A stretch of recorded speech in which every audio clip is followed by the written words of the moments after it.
সম্পাদক।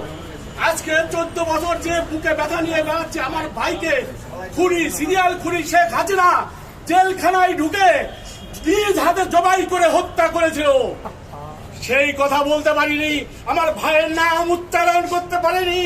প্রেস ক্লাবকে সহ মুখে চোখে কালো কাপড় বেঁধে দেওয়া হয়েছিল।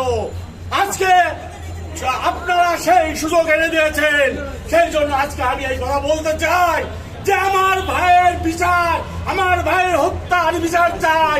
শেখ হাসিনাকে ধরে এনে জন আদালতে ফাঁসির মাধ্যমে এই হত্যার বিচার করতে হবে।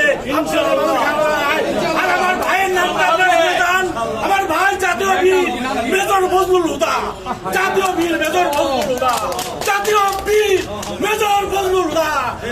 মুক্তির মহান দিবস ঐতিহাসিক 15ই আগস্ট, মুক্তির মহান দিবস ঐতিহাসিক 5ই আগস্ট, 2টা আগস্ট আমরা পেয়েছি। লাল আগস্ট জিন্দাবাদ।